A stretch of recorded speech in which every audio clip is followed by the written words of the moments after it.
Welcome জানাচ্ছি সবাইকে আজকের ব্লগে। অনেকদিন পর পর ব্লগ আপলোড দেওয়ার এটা একটা মজা আছে। যেদিন আমরা ফার্স্ট জার্নি শুরু করেছিলাম ভ্যাকেশনের উদ্দেশ্যে, সেদিনকার ভিডিও ক্লিপ ছিল ওটা।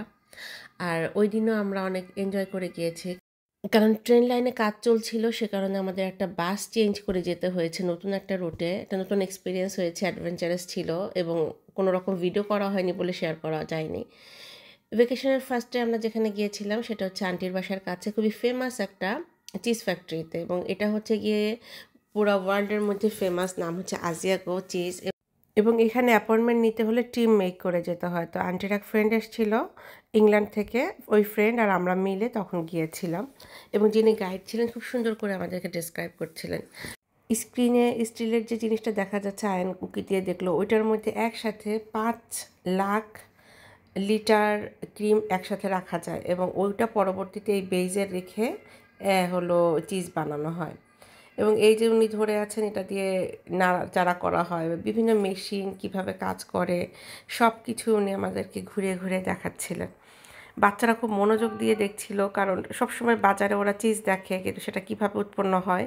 আর আয়ান হলো গিয়ে খুবই ইন্টারেস্ট ফিল করে এই ব্যাপারগুলোতে। আর চারিদিকে এত সুন্দর একটা স্মেল ছিল চিজের। আর চিজ তো আসলে অনেক মুখরোচক একটা খাবার, এবং আজিয়াগো চিজ হলো গিয়ে এত স্পেশাল যে এই চিজটা কখনোই বাইরে বিক্রি হয় না। এটা ওদের কোয়ালিটি মেনটেন করে। এবং সব কিছু ডেসক্রাইব করার পরে যখন আমাদেরকে মেইন জায়গায় নিয়ে আসা হলো, যেখানে চিজগুলো বানিয়ে সাজিয়ে রাখা হয়েছে, এটা টিভিতে অনেক দেখেছি আমি। ফার্স্ট টাইম দেখার পর আমার কাছে অদ্ভুত ভালো লেগেছিল। একেবারে আমরা নিচ থেকে মাথা উঁচু করে একেবারে ছাদ পর্যন্ত রাখা ছিল।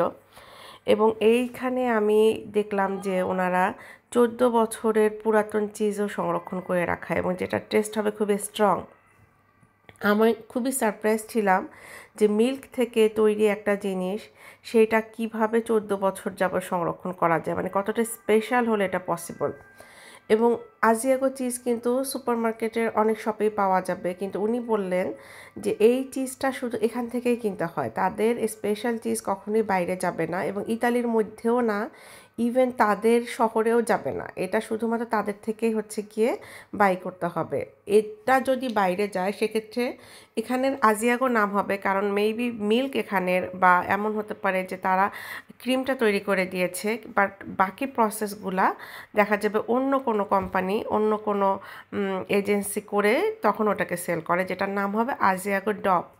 তো আমি যখন হলো গিয়ে ভ্যাকেশন শেষ করে আমার শহরে এসেছি আমার বাসায়, আমি তখন একদিন মার্কেটে গিয়ে দেখেছি যে আজিয়াগো চিজটার ব্যাপারটা আসলেই সেরকম কিনা। তো তখন দেখলাম যে হ্যাঁ, ঠিক লেখা, ওখানে আজিয়াগো ডপ লেখা ছিল। সো ক্লিয়ার হলাম তখন। সব কিছু ঘুরে দেখার পরে ওনারা আমাদেরকে হচ্ছে গিয়ে সেই বিশেষ কিছু 4 ধরনের চিজ আমাদেরকে খেতে দিলেন টেস্ট করার জন্য। এত ইয়ামি ছিল, আসলে বোঝা যায় পার্থক্যটা। স্মেল, টেস্ট সব কিছুই আলাদা, এবং যেটা ছিল পুরাতন, অনেক বছরের পুরানো যেটা, সেটা খুবই স্ট্রং। নর্মাল চিজের সাথে পার্থক্যটা বোঝা যাচ্ছিল। আর এখানে ঘোরাফেরা শেষ করে আমরা এখান থেকে কিছু চিজ কিনেছিলাম। তারপরে আজিয়াগো শহরটা অনেক সুন্দর, এখানে আমরা ঘোরাফেরা করলাম। আর আন্টি যেখানে কাজ করেন, ওনার মালিকের যে মা, তিনিও আন্টির সাথেই কাজ করেন। তো উনি একটা এখানে ভ্যাকেশন হাউস আছে, তো বিকেলবেলা আমাদেরকে কফির দাওয়াত ছিল। তার বাসায় গিয়েও আমার অনেক ভালো লেগেছে। ওনার বাসাটার সামনে বিশাল এক গার্ডেন ছিল, আমরা সবাই গার্ডেনে বসে কফি খেয়েছিলাম, এবং উনি খুবই ফ্রেন্ডলি ছিলেন, খুব আন্তরিক ছিলেন। গল্প করতে করতে আমাদের অনেক ভালো সময় কেটেছে।